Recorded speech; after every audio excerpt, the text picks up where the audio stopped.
Good morning students. नए दिन की नई शुरुआत के साथ मैं दिलीप शास्त्री। आज हम 10th क्लास हिंदी का क्षितिज जो पुस्तक है उसका फर्स्ट लेसन है भारतेंदु हरिश्चंद्र। हमारे लेखक है, उनका लिखी हुई रचना है, उसको आज पढ़ेंगे। भारतेंदु हरिश्चंद्र है, इनका जन्म 1850 ईस्वी में और इनकी मृत्यु 1885 ईस्वी में हुई। इन छोटी सी उम्र में उन्होंने हिंदी साहित्य को बहुत कुछ दे के चले गए। भारतेंदु हरिश्चंद्र का आज परिचय पढ़ेंगे। जीवन परिचय में उन्होंने क्या किया और किस प्रकार से हिंदी साहित्य को अग्रसर करने के लिए अपना अमूल्य योगदान दिया था।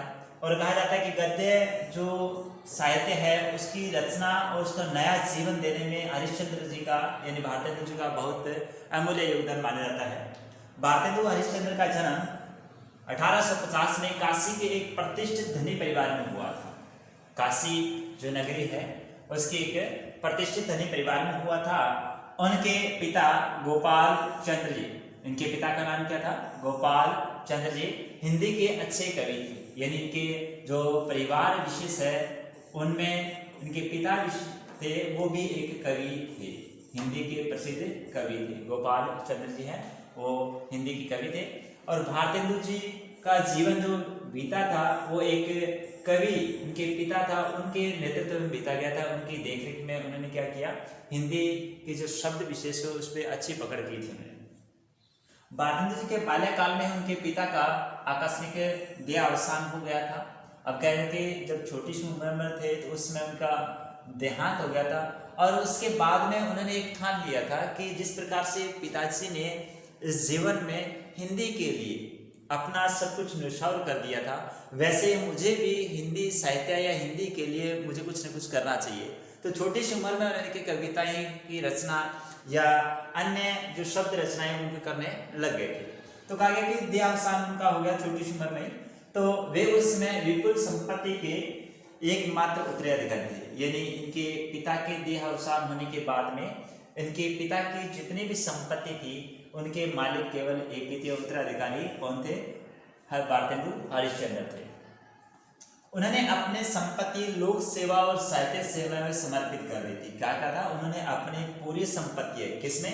एक तो लोक सेवा, इन लोगों की सेवा में, और हिंदी साहित्य सेवा यानी जो हिंदी है उसकी साहित्यिक रचना या साहित्य विशेष कार्य योजना है उसमें उन्होंने अपने लगा दी थी। उसके द्वारा स्थापित किया हुआ हाई स्कूल बनारस में, जो हाई स्कूल एक बनारस में स्थापित किया गया है, वो अब हरिश्चंद्र कॉलेज के नाम से फेमस है। किस नाम से? पहले हाई स्कूल जो 12वीं क्लास तक जो विद्यालय बनाया गया था, अब आज के वो किस रूप में? हरिश्चंद्र कॉलेज के नाम से चल रहा है। आज भी वो कॉलेज चल रहा है। वे जन्म से ही कुशाग्र बुद्धि और प्रतिभाशाली थे। जन्म से कुशाग्र बुद्धि और प्रतिभा तीक्ष्ण बुद्धि वाले, कुशाग्र बुद्धि मतलब तीक्ष्ण बुद्धि वाले थे और प्रतिभाशाली थे। क्योंकि जन्मजात से देखो उनके पिता है, उनके साये में उनका जिस प्रकार से बचपना बीता है और उस बचपन में उन्हें बहुत कुछ सीखने को मिला था। कविता करने का शौक उसे बचपन से ही था। कविता करने का शौक उसे क्या था? बचपन से ही था। और 16 वर्ष की आयु में होते तो उन्होंने ग्रंथ रचना आरंभ कर दी थी। 16 वर्ष की आयु हुई उस समय उसने क्या किया? ग्रंथ रचना है वो करनी प्रारंभ कर दी थी। तो कहा उत्तराधिकारी तो थे, लेकिन 16 वर्ष की आयु में होने पर उन्होंने एक ग्रंथ रचना आरंभ कर दी थी, ग्रंथ लिखना शुरुआत कर दी थी। और लगभग 35 वर्ष से अल्प आयु में सन 1885 ईस्वी उसका स्वर्गवास भी हो गया। आपने देखा होगा एक 9th क्लास में स्वामी विवेकानंद जी का नाम और इनका नाम जो गिना जाता है वो युवाओं के लिए एक मार्गदर्शक करता है। जैसे स्वामी विवेकानंद थे, उनकी उम्र लगभग इनकी 35 वर्ष के 38 वर्ष के लगभग थी और इनकी भी 35 वर्ष के लगभग में देहावसान हो गया, इनकी स्वर्गवास हो गया, देहांत हो गया था। तो इन्होंने भी क्या किया कि हिंदी साहित्य के लिए बहुत कुछ दिया और उन्होंने युवाओं को बहुत कुछ अच्छा संदेश दिया था। भारतेंदु को वर्तमान हिंदी गद्य का प्रवर्तक माना जाता है। हिंदी साहित्य में जब कभी भी किसी भी कवि या लेखक की बात आती है तो भारतेंदु जो है कवि है या लेखक, इनका नाम सर्वोपरि गिना जाता है।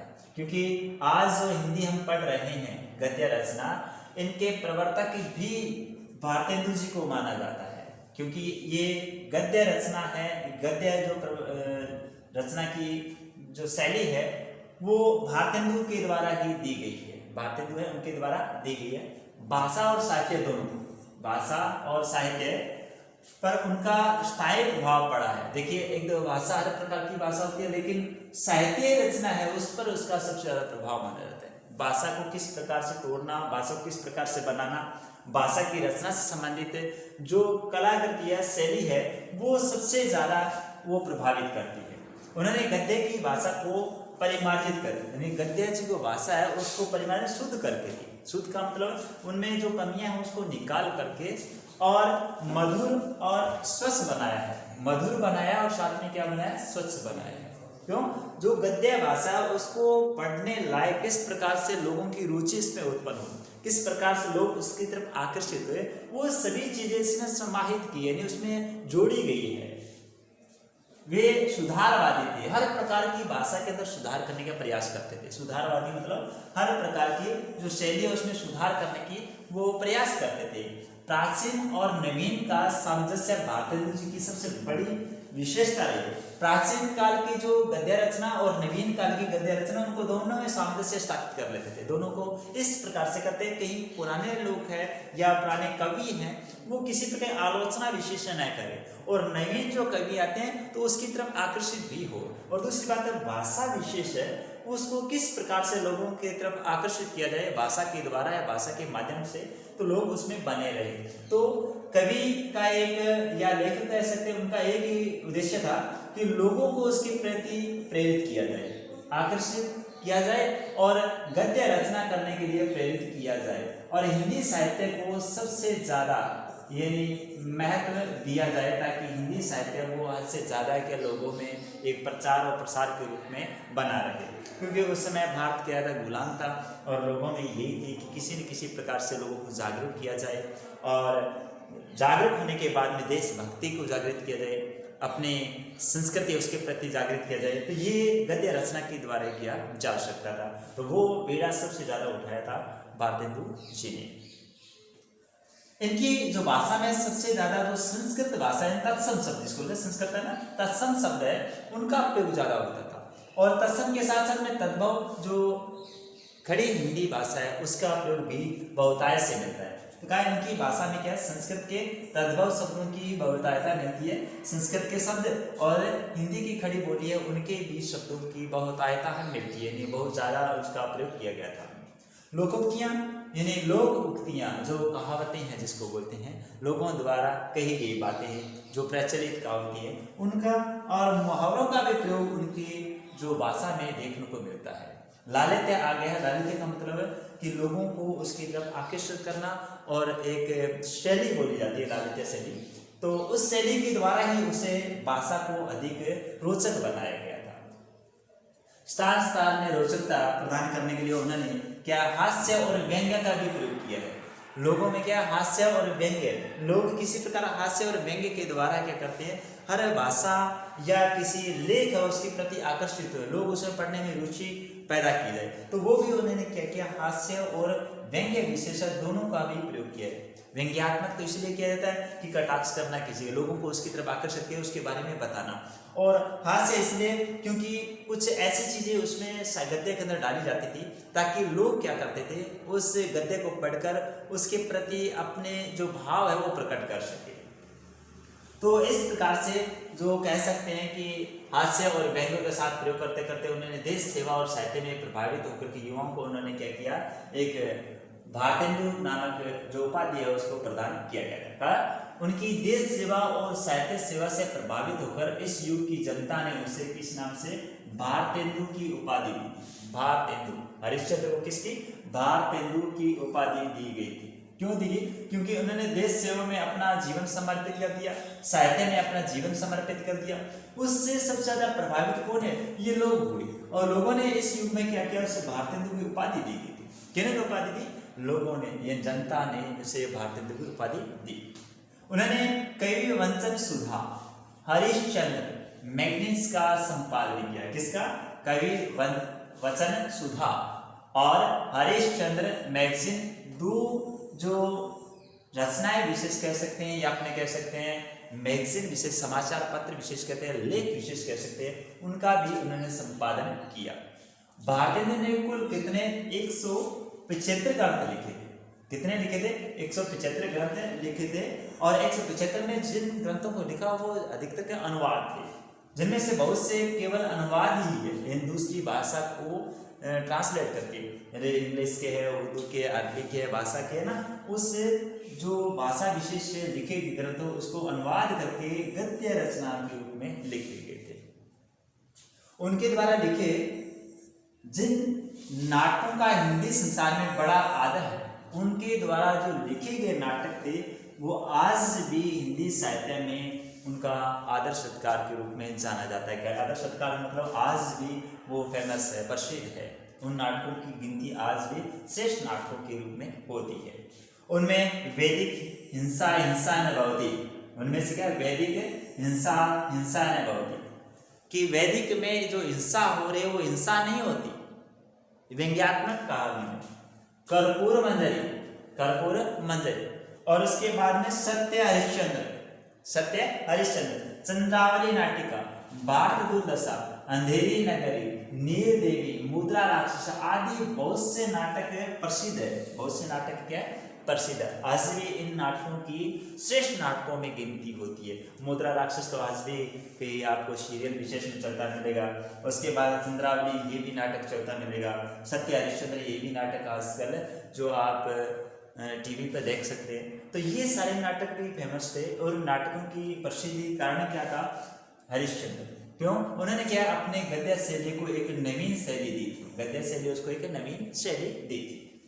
अब हम चर्चा करते हैं इस पाठ के अंदर जो हरिश्चंद्र ने लिखा है उसमें क्या कहा गया है, किस प्रकार से व्यंग्यात्मक श्रेणी के रूप में लिखा है, क्या है, तो ये बारे में थोड़ा सा परिचय दे लेते हैं। उसके बाद में इस पाठ का अध्ययन करेंगे।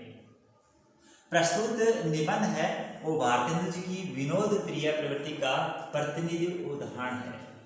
ये क्या करते हैं कि जब सपना सोचते हैं या किसी प्रकार के किसी हास्य कवि के रूप में या हास्य रचना है उसके रूप में लोगों को उसकी तरफ आकर्षित करते हैं, तो ये एक विनोद प्रिय है, मनोरंजन के रूप में लिखी गई थी। ये क्या थी? मनोरंजन के रूप में लिखी थी। इसमें उन्होंने तत्कालीन समाज का एक व्यंग्यपूर्ण चित्र बनाया, यानी उस समाज का एक व्यंग्यपूर्ण व्यंग्यात्मक चित्र बनाया है। तो किस प्रकार से लोग निठल्ले होकर के बैठ करके और सपना सोचते रहते हैं और सपना सोच करके बहुत कुछ बना लेते हैं और वो वापस से खत्म हो जाता है। तो सपने में सोच करके बनाया हुआ वो नष्ट हो जाता है। जो क्षणभंगुर, सपना क्या होता है? क्षणभंगुर होता है, यानी थोड़ी देर के लिए होता है। और वो हास्य व्यंग्यात्मक शैली में प्रस्तुत किया गया है। संसार में प्रत्येक मनुष्य अपने यश के लिए क्या क्या प्रयत्न करता है, अपनी प्रसिद्धि के लिए लोग न जाने जाए कैसे कैसे जो कार्य करने लग जाते हैं। मुझे इस प्रसिद्धि मिलनी चाहिए ये सोचते हैं और उस सोच के द्वारा लोग क्या करते हैं? बहुत कुछ कर गुजरते हैं। तो उनके ऊपर उन्होंने क्या है कि व्यंग्यात्मक टिप्पणी की है कि लोग सोचते हैं सिर्फ प्रसिद्धि के लिए, देश के लिए, समाज के लिए, मानव जाति के लिए नहीं सोचते, वो अपने लिए सोचते हैं। तो वहां व्यंग्यात्मक टिप्पणी की है। वह अपना नाम अमर करने के लिए किस प्रकार लालायित रहता है। मनुष्य अपने जीवन में अपना नाम सर्वोच्च पद पर लाने के लिए या प्रसिद्धि प्राप्त करने के लिए वो न जाने कौन कौन से हथकंडे अपना लेता है, कौन कौन से हथकंडे अपना लेता है। और उस हथकंडे से ही वो व्यक्ति विशेष है वो समाज को, देश को, इंसानियत को भूल जाता है। यही इस पाठ का वर्ण विषय जो मुख्य बिंदु है या मुख्य विषय वह क्या है? यही है कि लोग किस प्रकार से अपने नाम को अमर करने के लिए ललायत रहते हैं। तो आज हम इस लेसन के बारे में जो परिचय है उसके बारे में पढ़ा और उसमें बताया गया है कि समाज धर्म अंधता, समाज किसमें क्या है? धर्म अंधता, स्वार्थ परतता तथा अंग्रेजी शासन की अत्याचारपूर्ण नीति से किस प्रकार से जर्जरित हो गया है तथा शिक्षा के पवित्र क्षेत्र में भी लोग क्या सोचते थे, इन बातों का व्यंग्यमय चित्र यहाँ प्रस्तुत किया गया है। अब देखिए इसमें क्या कहा है कि समाज के लोग धर्म में अंधे हो गए हैं। धर्म में क्या हो गए? अंधे हो गए। और अंग्रेजों का शासन था, उस अत्याचार से भी बहुत ज़्यादा परेशान थे लोग। और शिक्षा के पवित्र क्षेत्र में लोग न जाने क्या क्या सोच लेते हैं, क्योंकि शिक्षा को एक पवित्र क्षेत्र है, उस क्षेत्र के अंदर क्या लोग न जाने किस प्रकार से एक दूसरे व्यक्ति विशेष है उस पर किस प्रकार से एक क्षेत्र का दुरुपयोग करके, यानी पवित्र क्षेत्र का दुरुपयोग करके अपने आप को प्रसिद्धि प्राप्त करने का हथकंडा अपना लेते हैं। इन बातों को व्यंग्य चित्र यहाँ प्रस्तुत किया है। ये जो लेसन है इसमें क्या किया कि एक व्यंग्यात्मक चित्र करके एक अद्भुत अप्रुसपन नामक जो हेडिंग दी गई है, कहा गया है कि एक अद्भुत है, अप्रुसपन है, अनोखा, और जो जिसके बारे में कभी सोच नहीं थे, ऐसा सपना जो हम सोचते सोचते क्या करते हैं वहीं उसको नष्ट कर देते हैं। तो ऐसा सपने हैं, उससे संबंधित जो पाठ है नेक्स्ट वीडियो में पढ़ेंगे। आज हमने हरिश्चंद्र जी का परिचय और हरिश्चंद्र ने अपने गद्य साहित्य में अपना जीवन में क्या क्या समर्पित किया था और किस प्रकार से उन्होंने कितनी ग्रंथों की रचना की थी और कौन कौन से उनके नाटक फेमस थे उसके बारे में पढ़ा। धन्यवाद।